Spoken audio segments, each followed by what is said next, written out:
Hi, everyone, and welcome back to another episode of the Democratic Constitution podcast.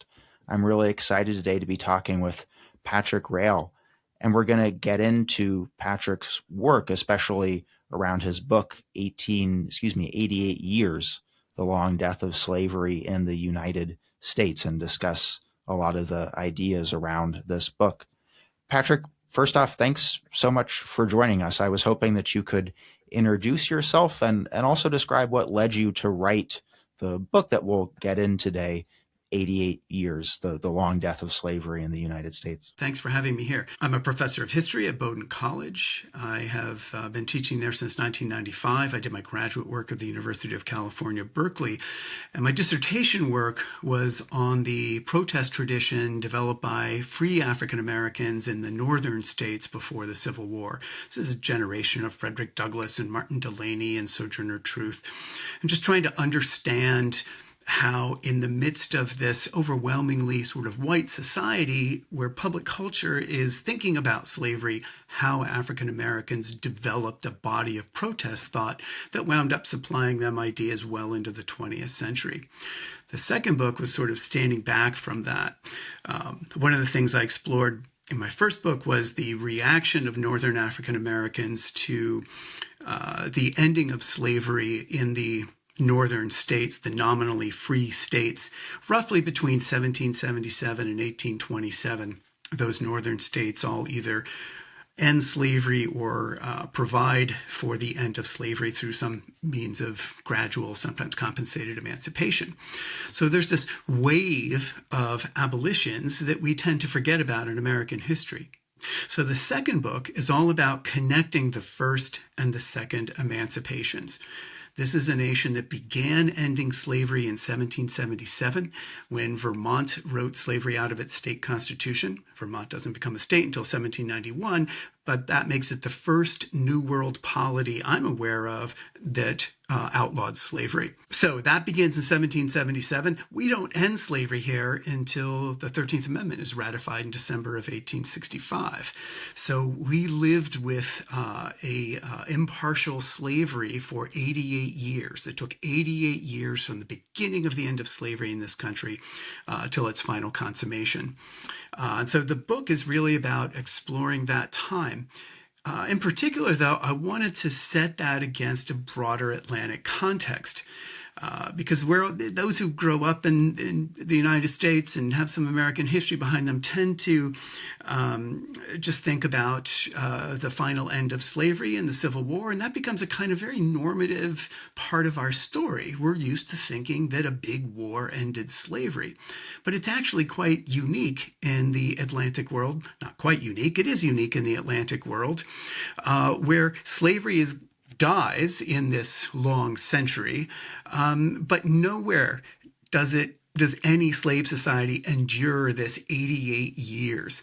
Slavery always died hard. It was always difficult to eradicate. But in the United States, not only did it take 88 years, it took a massive civil war, which began about slavery, but which didn't even permit people of color to participate in the beginning of that conflict. So if you put the United States story in a broader context, it really stands out for these ways.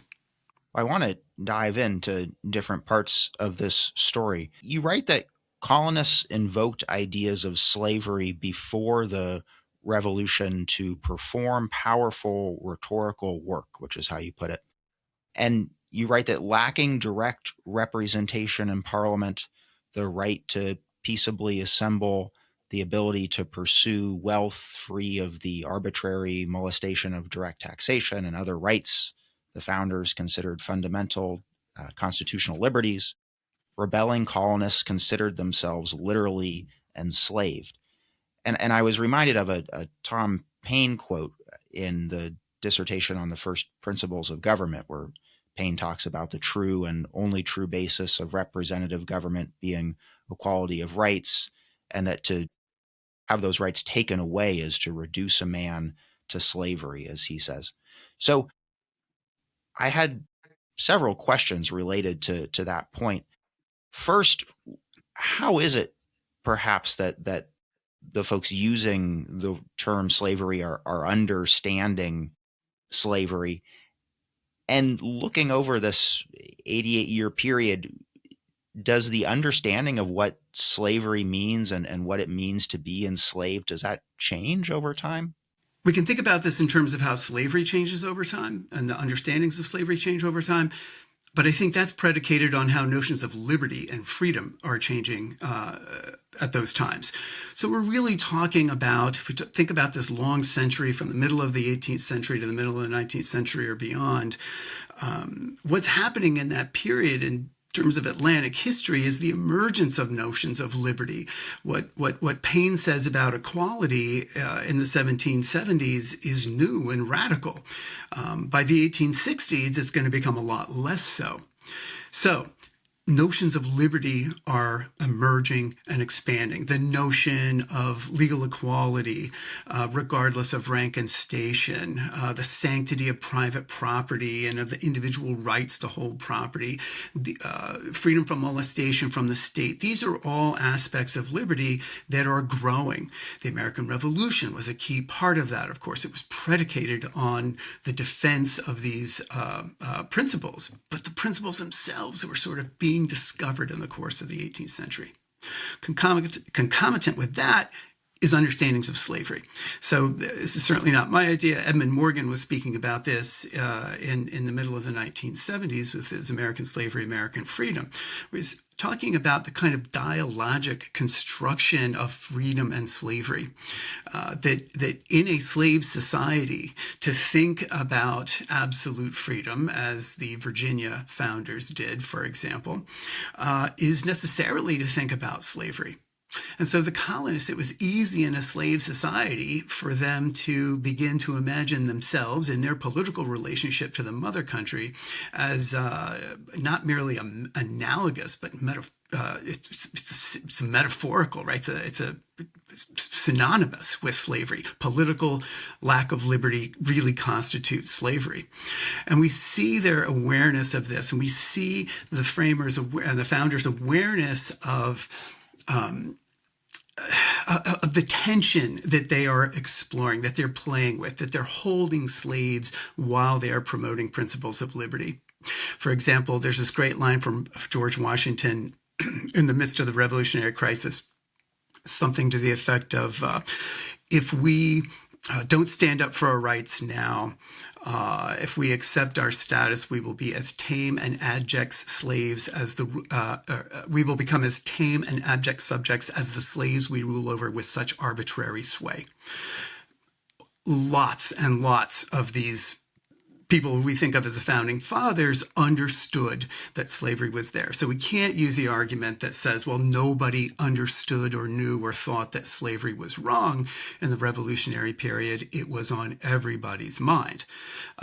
In fact, Samuel Johnson, the conservative English public commentator, has some quip like, why is it that we hear the loudest yelps of liberty from the drivers of Negroes, right? So the tension was there. They understood it. Of course, so their understandings of slavery were really closely tied to their understandings of liberty. We've talked with a few folks about the role of slavery in the Constitution, and maybe to linger on that point a little bit. You write about Northern delegates to the Constitutional Convention basically conceding, if that's the right word to use, on the free fifths clause in the face of threats from the South to leave the Union. You make this point of saying that perhaps there's sort of a just so story told around the Constitution where, the threats to secede, the threats from Southern states were just so strong that they sort of forced the North's hand. But you give the North a little bit more agency, if you will, and ask, well, really, why did they make some of these decisions that they did? Could you explore that a little bit?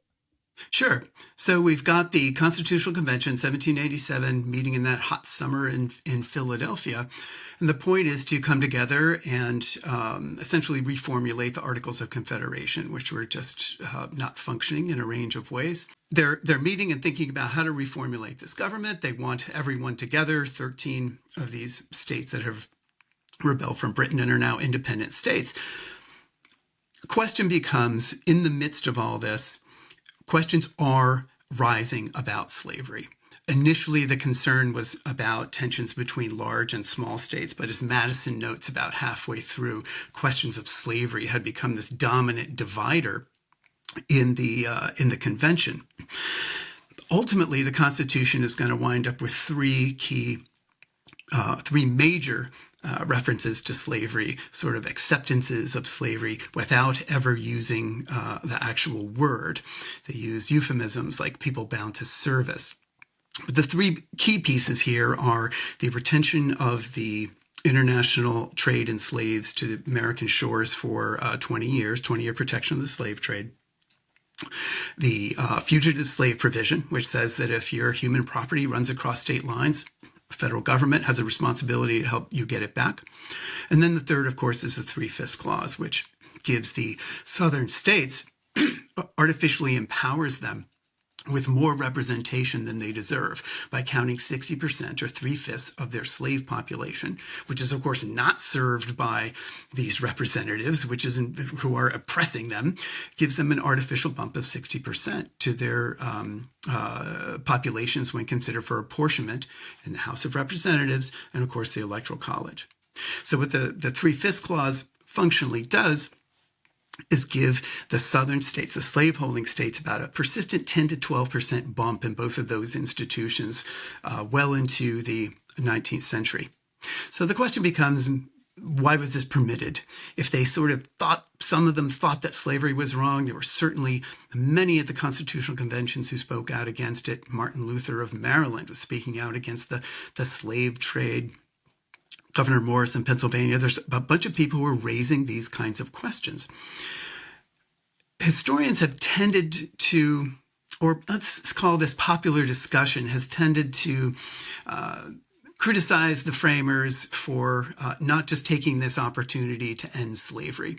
So the question becomes, why didn't they do it? What was the power or leverage of the southern slaveholding states here? It's an interesting question. South Carolina and Georgia were the two particular states that were sort of holding out.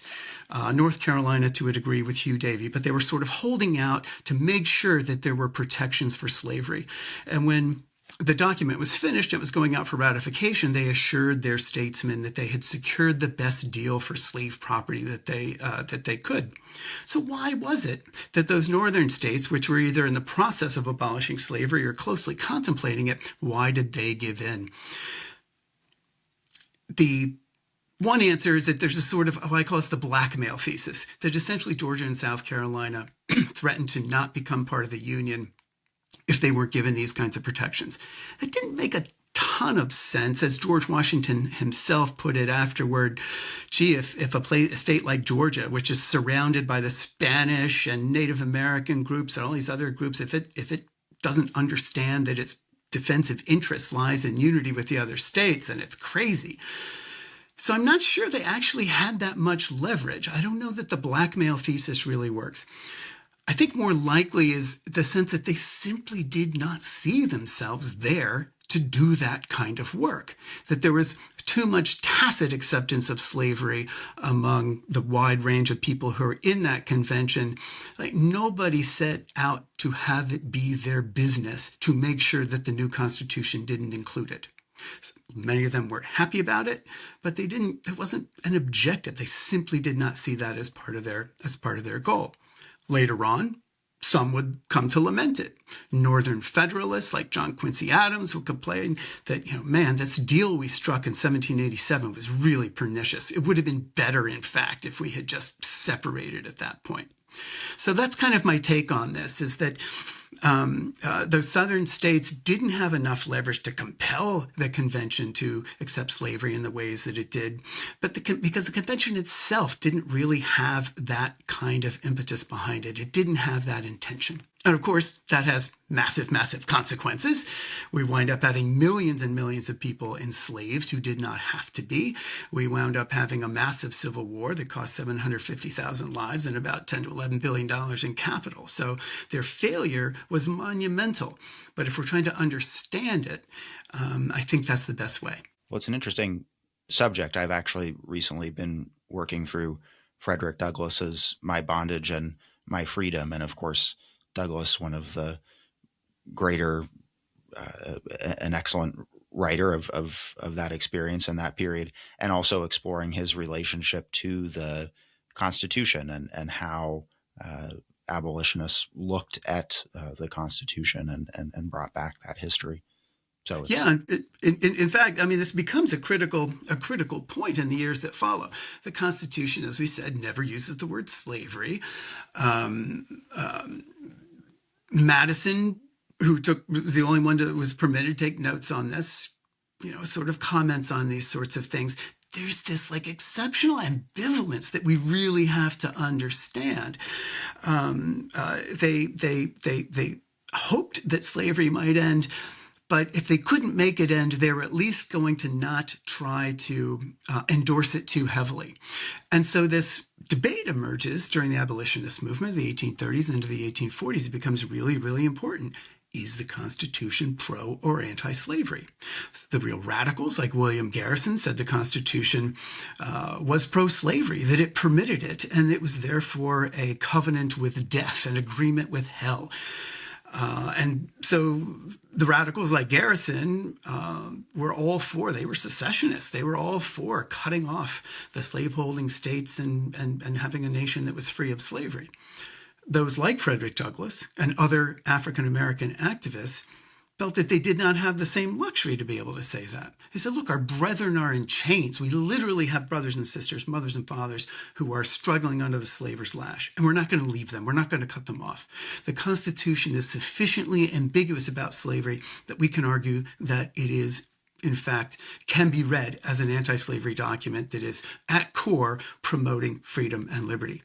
That becomes very important. This is sort of Madison's gift to Douglass and even Abraham Lincoln, who in his 1859 Cooper Union speech is constantly talking about, the whole thing is about the Constitution. And he's really pointing out that it can be read as an anti-slavery document because there is no explicit endorsement of slavery. So the ambivalence consigned the nation to decades of more slavery, but it also permitted an anti-slavery argument to emerge that wound up being politically consequential and in fact leading to the Civil War. I wanted to ask you about aspects of the Civil War and also Reconstruction. I realized, to back up a little bit, I sort of didn't probe a larger point that you made about your book that I think will help us talk about slavery, the Civil War, Reconstruction, which is this idea of Atlantic history. Could you talk about that a little bit? I, for example, recently spoke with Don Doyle, a historian who's written about the Civil War in the international context, which was a new context in which I considered the Civil War. So you're right. We have this very U.S. centric way of looking at these struggles. How does your book try and sort of break out of that, if you will? The history of this country is, of course, predicated on a colonial independence movement. The colonies that rebelled, some of them were deeply committed to slavery. We might call them slave societies. Others countenanced slavery. We might call them societies with slaves, where slavery was not central. But a whole bunch of these sort of split off and become their own nation. Think about the way slavery is organized under European colonial control throughout the rest of the Atlantic world. You can think about, Britain and its West Indies colonies, which are growing sugar. France has Saint-Domingue, which becomes Haiti, the largest sugar producer in the world at that time. Incredibly lucrative. But these are colonial dependencies. They don't have direct representation in Parliament. They are subordinate. That is part of their definition as being colonies. And in fact, that subordinate status is something that the American colonies rebelled against so that they could be autonomous, so that they could all be equal in national tribunals. So what happens in the case of the United States is that what was Britain's colonial slave periphery, part of it, the U.S. South, is now incorporated into a new nation. It is not a colonial dependency lacking representation in national government. It is now, in fact, fully empowered by federalism. Each state is considered fundamental ways roughly equal to the others, slave states and free states. It doesn't matter. Furthermore, that 3/5 clause gives the slave states this artificial bump in their political power, which helps them protect it. So, whereas in, say, 1848 in France, Victor Schulcher, in the midst of political upheaval in 1848, can simply declare by fiat that slavery is dead in the French colonial empire, or Britain's parliament can do it in 1833. It takes effect August 1st, 1834, can simply impose a anti-slavery fate on the colonies. In the United States, it was much, much harder. The threshold for overcoming slavery here was so much higher for two reasons. And one of them is that hyper-empowerment. The southern states were hyper-empowered politically. The other is, I think, a rather surprising way to think about this. In the United States, because this is a democratic republic, because it was the most democratic large society in the world at that time, because it had a political system that was rooted in two-party, mass-party politics, which helped organize all that popular energy, anti-slavery, to end slavery, you not only had to get over the South's political hyper-empowerment, you also had to go through a political process that was not interested in dealing with it. Right? So when we think about the second party system, Whigs versus Democrats, which sort of formulates the 1830s, really 1840s, we're talking about a party system that does not want to deal with slavery. Neither of these national parties, Democrats or Whigs, has much of an interest in taking a stand that is going to alienate the other section. So for the Whigs to have stood against, Northern Whigs to have stood against slavery would have sacrificed the Southern Whigs. Democrats would have just won, right? So it makes no sense for a national political party to take a stand on sectional issues. We see this in Martin Van Buren's 1828 letter to Thomas Ritchie, where he's basically saying we need national parties, because if we don't have national parties, we will soon divide up into sectional parties, and questions like slavery will start to dominate our politics. So the two-party system tried to suppress this issue. It tried to do it in every way imaginable, gag orders in Congress, these kinds of things. Problem was, a mass movement compelled it to ultimately turn to slavery. But that process took a long time. It was 3 decades of heavy slogging through popular national politics. So those are these two factors which makes the U.S. instance of final abolition unique, is that you have this hyper-empowered slave periphery, and you have a two-party popular political system that actually made it harder to end this institution. Part of your book, you note that the U.S. South was very powerful, and in fact more powerful than, I believe you say, any other slave power in the Atlantic world, and so teasing out exactly why that was so. We And it might would be able seem then to. that, oh, please go ahead. I just wanted to kind of qualify a little bit so as no one takes me to task. I mean, you can think about Brazil, which holds on to slavery till 1888, and the Brazilian slaveholders were, the pressure in Brazil was coming from outside. So it's possible to bandy that a little bit, but the U.S. slave power was certainly more capable of defending itself in national tribunals than was the instance in the French or the British or any other European powers' dominions. And once free from Portuguese control, there is this kind of doubling down on slavery. In Brazil, there's really not a large mass abolition movement until the very end, 1870s. I think 1871 is the Rio Branco Law, and then 1888 is Golden Law, ending slavery. And Brazil, too, though, is divided up into these sections. So the old slavery section in Brazil was northeastern Brazil, Bahia, places like this, where sugar had been grown. But then in the 19th century, slavery moved to the south, where where coffee plantations were much more important, down towards Sao Paulo. And so essentially what happens is the sugar economy collapses in the Northeast. And so the northeastern part of Brazil becomes kind of a haven. I believe it's Ceará, which becomes virtually a haven for fugitive slaves in the last decades of Brazilian slavery. And the state can't really do anything about it. In Brazil, the pressure is mostly exogamous. In 1851, international pressure causes it to close its international slave trade. And at that point, the rest of the Atlantic world is clearly moving toward abolition. Puerto Rico gives up slavery 1876, Cuba 1880, but Cuba's already transitioning to sort of indentured systems and other forms of semi-free labor. So Brazil has a sort of national identity crisis, is the way I understand the historiography. And there's a sense in which we have to start giving up this institution, if only to maintain a reputation as a modern state. Could you talk a little bit about how these ideas of abolition, perhaps ideas also of republicanism, flowed across borders, and not only the spread of ideas from Europe to the colonies, and then perhaps from the newly independent US throughout Europe, but also throughout the Caribbean and Latin America. That part in particular, I think, is very interesting. It's really a fascinating story. And if you're kind of a historical materialist focusing on economy and structure, you have to give way. Ideas are important here. The European Enlightenment, the age of democratic revolution, as R.R. Palmer called it, when there's not only colonial independence movements, but calls for political reform back home in Europe, predicated on these principles of the Enlightenment, natural rights theory, all this kind of stuff. Those emerge in a largely metropolitan world when they are sort of implemented. It looks like the French Revolution. I mean, it can be difficult and bloody.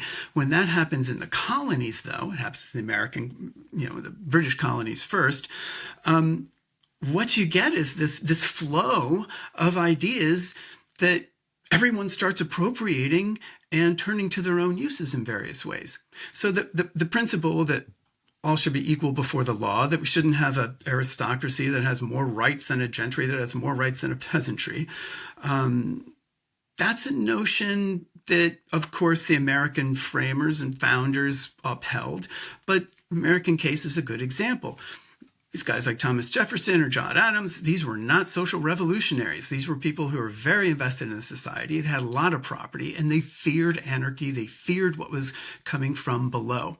So their brand of revolutionary rhetoric could lead them to say, for example, all men are created equal, without necessarily endorsing everything that could mean.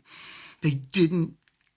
Jefferson, if you had asked him if he really thought all men were created equal, well, he sort of responds to that in his notes on the state of Virginia in the 1790s, when he clearly believes that is not the case, that black people are not the equals of whites, and that they cannot be freed into a democratic society for a range of reasons. Largely, there will be race war, but essentially because black people are not capable of conducting democracy. That's what Jefferson thinks. The slaves themselves have quite different ideas, and African-American ideologues have different ideas. Once you utter those words, all men are created equal, once you set forth that rationale for what would otherwise be simple treason, punishable by being drawn and quartered and have your head put on a pike somewhere, now we have transcendent principles justifying treason. All men are created equal. Once those ideas start going around, anyone can appropriate them, anyone can refashion them, and that's exactly what happened. That happens in the French island of Saint-Domingue, where principles of the French Revolution inspire a massive slave uprising, and then a long and bloody anti-colonial war, which winds up with Haitian independence in 1804, the only truly successful slave rebellion in Atlantic history, if by that we mean a slave rebellion that threw off the slave power and implemented a multiracial democracy in its stead. So once the ideas get out there, they gain this kind of power in the hands of the marginalized who find the rhetorical leverage in using them. This happens in the instances in Spanish decolonization as South American states are becoming independent from Spain. They're invoking the same kind of principles. I think it's Simon Bolivar's letter from Jamaica talks about links, the fight against slavery with the emergence of liberty in these countries. So that revolutionary ideology is incredibly important, if only because the marginalized can take it and refashion it in rhetorically useful ways. I find that point especially impactful and important, the idea that ideas, or the fact, I should say, perhaps, that ideas can be put out there, principles can be put out there, and that then they can be seized on by other people. I always think of Jonathan Israel's phrase, the expanding blaze, when thinking about that. Something is picked up, a spark is ignited, and whoosh, it goes out and touches other places. It's an interesting point, and sometimes I'll have the conversation with students, or I'll see it in public, and sometimes I see a criticism that well, if you're saying that African descended people fought for their liberty using this rhetoric of Enlightenment rhetoric of natural rights, aren't you kind of saying that they couldn't have done it without European ideas, read white ideas? And I don't think that's a really, first of all, the ideas aren't just white. They're not just European. They're ideas, and they can be reformulated and refashioned in a range of ways. African descended people throughout the Atlantic world do that in powerful and revolutionary ways that no European would have endorsed, right? So they take the material that is available to them, but theirs is an act of creative resistance. They refashion these ideas. In fact, in American history, African American history, it's often claimed that the best custodians and guardians of the principles of pure liberty have been African Americans. The people who are most marginalized are those who are most zealous in their defense of these principles. Well, I also think that's a very important point. I've been using Langston Hughes's poem. I'm forgetting the title exactly, but it has the very memorable line of, you know, let America be America again, the land it never has been, that was made by, and then he lists all these various oppressed folks. So I That's a find that idea very powerful. Go ahead. Now there is a kind of cost to that, right? So the antebellum Black intellectuals that I am so interested in, their critique comes very solidly from within that American political tradition, the American ideological tradition, and it is powerful. It justified a bloody revolution, right? This country was founded on bloody resistance. But there is a sense in which those African American ideologues were sort of operating so much within this tradition, it became hard for them to find alternatives outside it. It became very difficult to critique America when you're doing it by relying on the fundamental principles of America. So they have this very difficult intellectual dance to walk between embracing the nation and its principles, but rejecting its practices. I think it's Thomas Hamilton in the Anglo-African or something like that, who talked about, we want to clean the blot from the nation's otherwise pure drapery, right? That slavery was the big blot in American democracy, and if it could just be gotten rid of, everything would be smoothed over and okay. The problem was that this was a society that was more than happy to be hypocritical. You're talking about a public culture that is absolutely okay with saying it was completely justified for colonists to have a bloody rebellion against England, but it would never, ever be justified for enslaved African Americans to rise up against their oppressors.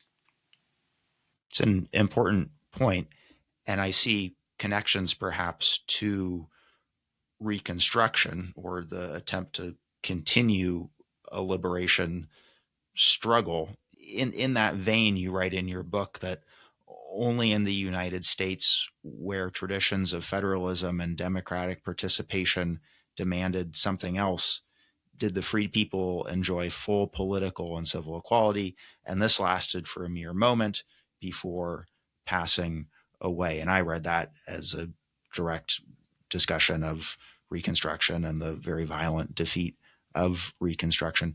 Can you bring in that Mhm. history to the conversation as well?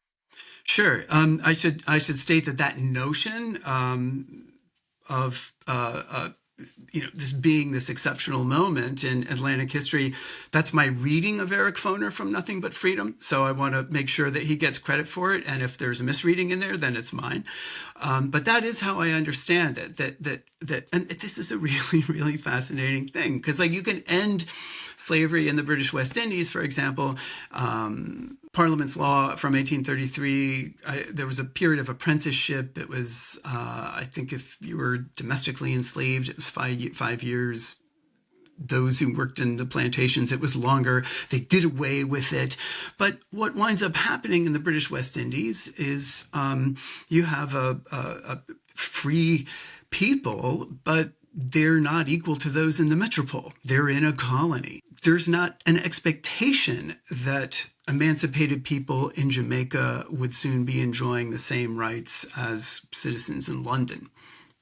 In the United States, that's not the case. We don't have that. We're not supposed to have that. We're not supposed to have anything other than legal equality. And same with the states. So if slavery is going to end and you're not going to have slavery anymore, what is the status of those you freed? You can't leave them in a state of semi-servitude. The South tried to do that from 1865 to 1867 through the Black Codes, most passed in 1866. And so the short version here is that after the Civil War, resurgent Confederates largely come back into office and quickly pass a series of measures that effectively reduce the free people to second-class citizens. They can't testify against whites in court. There's all these limitations that render them civically, politically inferior. But the northern states, the victorious Union, who'd won this absolutely unconditional victory militarily, were not ready to lose the peace in this way. They were not willing to sacrifice 750,000 lives only to have slavery endure in all but name.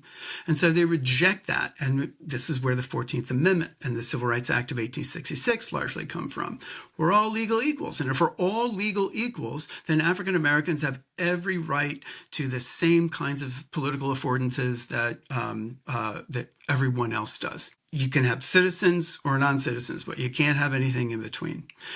And so what happens in Reconstruction is that there's really no ideological alternative that's consistent with the Union's war theory, but the whole reason why I predicated the war. There's nothing to do other ultimately than to not exclude African Americans from the citizenry.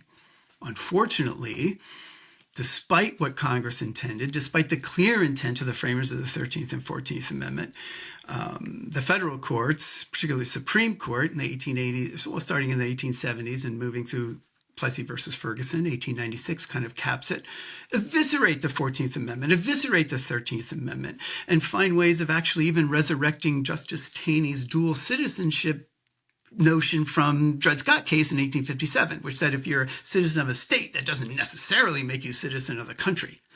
So something was put in place by those victorious Union Congresses that then later courts absolutely eviscerated. It was almost as if we just tried too much, gone too far, and the courts could not imagine that this could be a country which would grant actual practical legal equality to African Americans. I was thinking as you were talking, I mentioned, for example, reading Frederick Douglass and My Bondage and My Freedom, and I've been reading it in a course, and we were discussing that book in class, and people were bringing a lot of the, I'm sure myself included, we're bringing a lot of what we know about the future or what would come after Douglass, where things would fall short or not go well, into the reading of his book that he's writing in 1855.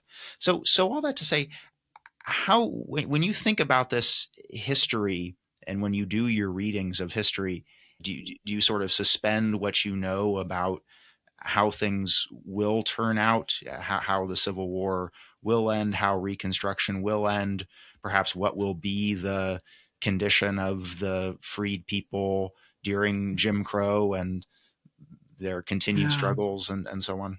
Yeah, it's tough. I mean, we look at this history because we're invested in it, right? Because we have emotional investments, right? And we're concerned with promoting social justice and expanding liberty here and protecting people's rights and all that kind of stuff. So we come to the past with these investments. But if we let those investments direct rather than inform what we learn about the past, and we haven't really learned about the past at all. All we've done is sort of cherry pick some things that serve our argument now, what we would like the past to be about. But the past steadfastly refuses to conform to what we'd like it to be, or even the categories that we use to analyze it. So my approach, I hope, my effort has been to try to understand it on its own terms so that then we can make the sense of it that we can make. And oftentimes that means that the story is not going to be a story that we want to hear. It'll be a story of failure. In American public culture, we hate history that does this. We watch movies about where freedom always expands. In fact, the old way that we used to tell the story of the Civil War through films like Birth of a Nation or Gone with the Wind, which are all inflected to sympathize towards Southern whites, is a story of expanding freedom, but it doesn't end at the Civil War.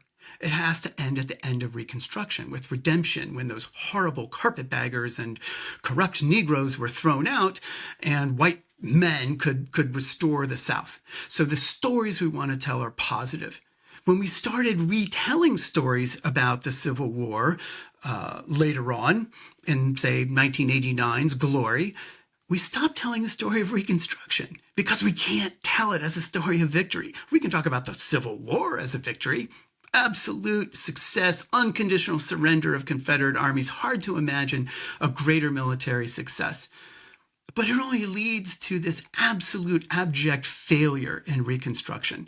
And that's a story that we're so much less interested in telling because it does not end well. It ends, as you suggest, with Jim Crow, with our descent into the worst period of race relations in this country's history. Lynching, segregation, racial pogrom, all these things. So Reconstruction occupies a really interesting and important place in our history. And I think the fact that it's so hard to deal with is actually evidence that it is so important. It defies what we would like to be there. And in the process, understanding it is critical. I wanted to ask about the U.S. anti-slavery movement and what you see there. I pulled out a William Lloyd Garrison quote. Garrison said that only in the United States, where incessant friction between free states and slaves generated an accelerating sense of crisis, did activists replicate an anti-slavery crusade to rival the scale and significance of Great Britain's. Yeah, the anti-slavery movement is sort of is the crowning triumph of 19th century liberalism everywhere in the Atlantic world, right? It is the great achievement, is to end slavery. Anti-slavery is the iconic first mass social movement in Atlantic history. But there's really only two big ones, right? There's Great Britain, the first one, which sort of you require this big movement to begin toppling the dominoes. And then there's the American one. There's a French anti-slavery movement, but it's not a mass movement, really. It's hard to think of it that way. It's really just these two big instances. The first one, and one of the last ones, and I would argue the hardest one. It took this 3 decades long anti-slavery movement in the United States to crash that political system, to wag the dog and make it think about slavery when it did not want to activate people in northern states and nominally free states so that they could outvote those southern states who had that political hyper empowerment, right? So the United States is this classic, perhaps the iconic example of a mass social movement that actually works. How it works, though, is a little bit different, I think, than what we might expect. Remember this, the American Civil War is a war that clearly begins over slavery. Every statement of Southern secession, every Southern statesman attests to this. It's about defending and protecting slavery. Secession was about defending and protecting slavery. The Union goes to war against that, not to end slavery, but merely to reunite the nation, right? The official policy of the Union government early on is to let slavery remain. There are 4 slaveholding states that remain in the Union: Delaware, Maryland, Kentucky, Missouri. Lincoln and the Union administration is fearful that if they play their hand on slavery too hard, they'll lose those states.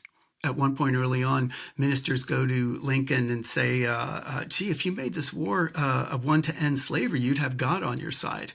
And Lincoln is reported to have said, well, I'd love to have God on my side, but I must have Kentucky. Right? So there's a lot of reasons early on for prosecuting the war lightly with respect to slavery. Maybe they'll come back. Maybe there's a whole bunch of Southern Unionists down there who are willing to regime change, to use a modern phrase, and come back into the Union. Abolition only emerges on the Union agenda because the war stalemates, because it doesn't end quickly. If it had ended quickly with either a quick Union or a quick Confederate victory, slavery would have hung around longer than it did. Slavery dies in the Civil War as a consequence of what Lincoln called the friction and abrasion of war. It became impossible to achieve the Union political objective of reuniting the nation without the Emancipation Proclamation, without the Militia Act, without the First and Second Confiscation Acts, without all these measures that slowly eroded slavery and that the 13th Amendment actually consummated. It wasn't that abolitionism created the Civil War. It wasn't that William Lloyd Garrison got up waving a flag and everyone bought it and went to war. The Union public was overwhelmingly not favorable to abolitionism, considered most abolitionists crack-brained fanatics that if reform was to come, it should come in a more sensible and reasonable kind of way.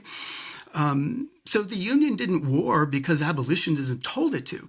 The Union went to war because those stupid Southern states decided to secede because of what they feared might happen, what they feared would happen in the future now that they had lost their control of the White House, now that it had fallen into the hands of a Republican whose party stood against the expansion of slavery. So they do this preemptive secession designed to protect slavery, which somehow leads to the end of slavery.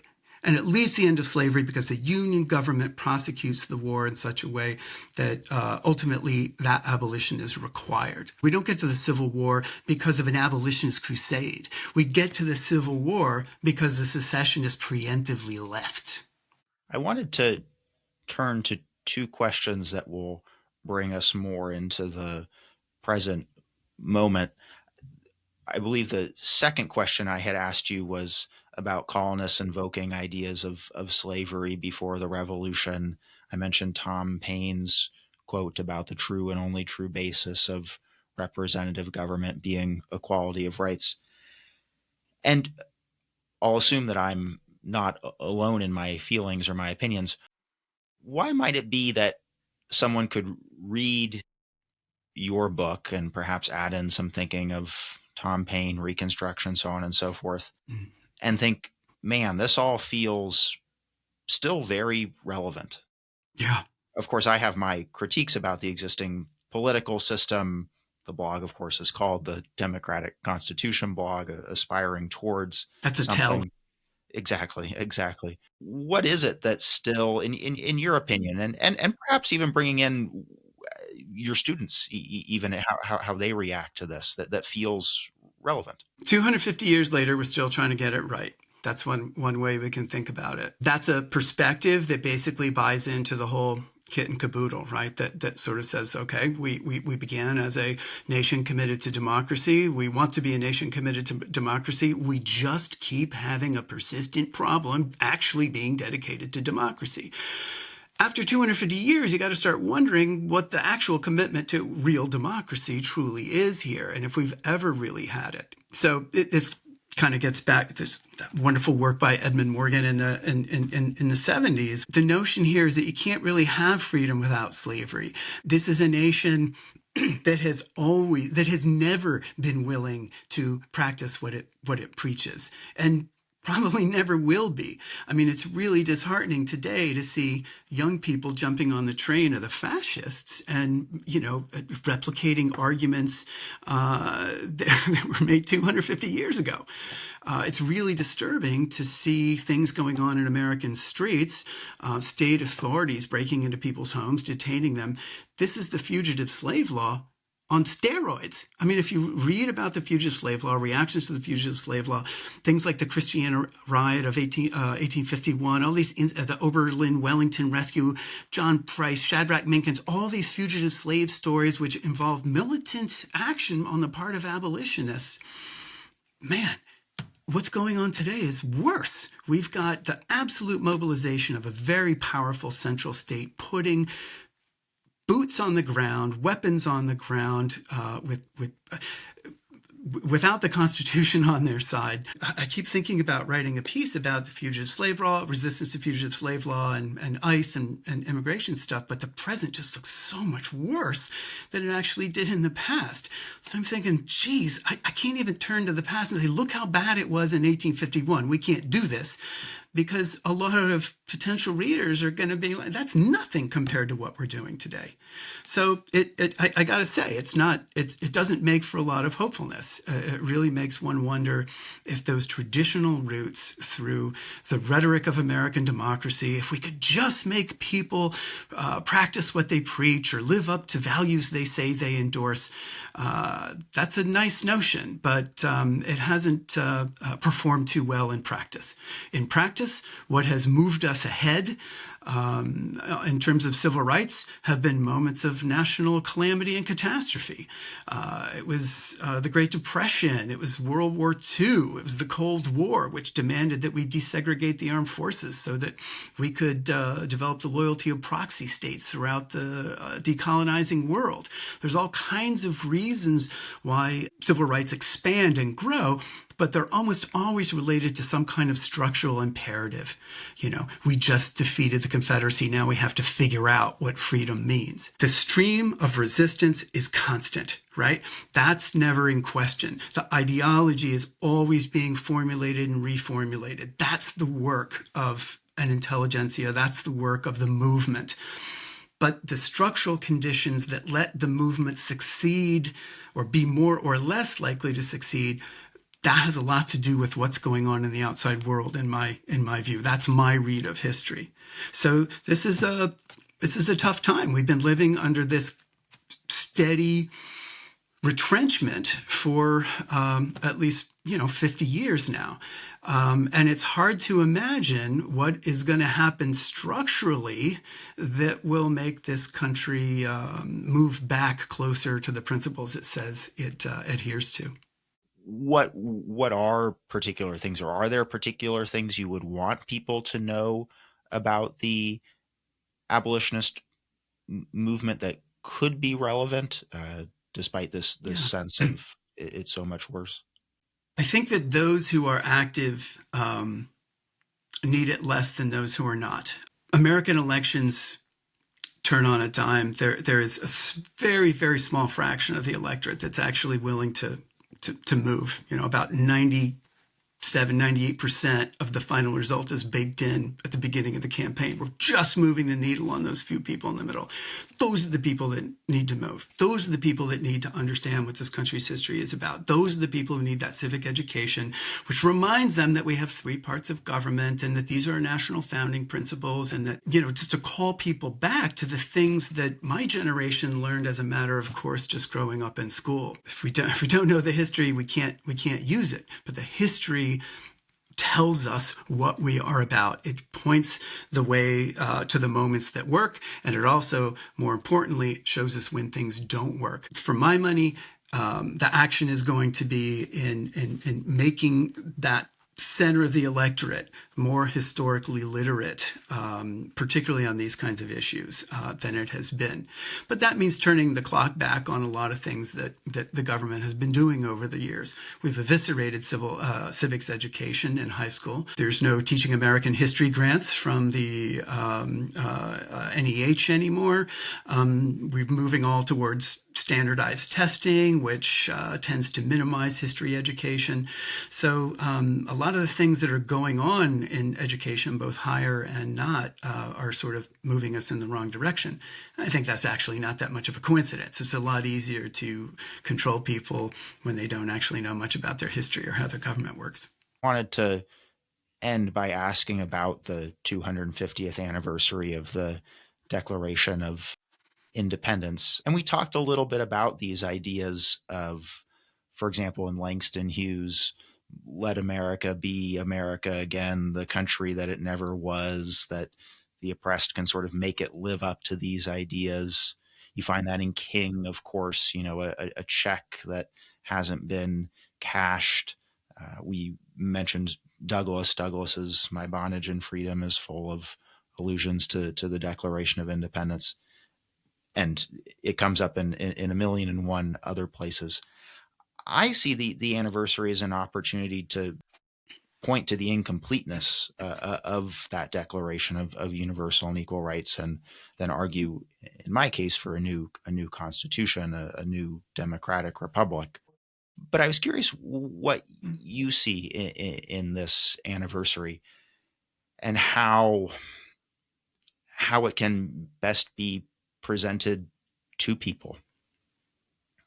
Yeah, I'm old enough to have been in my teens when the bicentennial happened, and I think my dominant reflection right now is how utterly different these two moments are. 1976, or in the wake of Vietnam, sort of like walking out of the 60s. Watergate has happened. We were in a moment where something could happen that would cause us to kind of celebrate and reconsider our national legacy. There were postage stamps, there were special shows. Roots appears in 1977, a year after this, largely as a kind of African American story, like claiming the whole thing for African Americans. Pop culture looks like it's on this upward trajectory, and then we get the 80s and the beginning of this long period of backlash. And so now we're here at the 250th, and I remember several years ago, like kind of wondering what is being brewed for this, and it is deafening in its silence. I mean, it is. I'd almost not want to do anything now because it would look like such a drop in the bucket compared to what the bicentennial looked like. But look, if this is an opportunity to call us back to thinking about what this country says it's about, I mean, you've heard my cynicism, my skepticism anyway. I think that we're never going to practice what we preach unless we reformulate the structure of this thing. But it's certainly better than nothing, right? Let's at least enter the ground where people can feel like they're being hypocrites rather than they can just oppress freely. So if we get that far, if we do that, if we can do anything to call people back to what the civic spirit of this country is really about, I think we'll be well served. Instead, I'm afraid we're going to get, militarism on Pennsylvania Avenue and all kinds of insanity that does not do credit to this country. Well, Patrick, I really appreciate you coming on to have this conversation with me. And we talked about the importance of education and understanding the history and feeling how the history can help us in the present. And your book is certainly a guide to that, the book that we've been discussing, because you've written other things. So I, of course, encourage people to check that out. And the conversation, as I always say, continues. It's not over. It's just continuing. Thank you very much for having me here. It's been a real pleasure.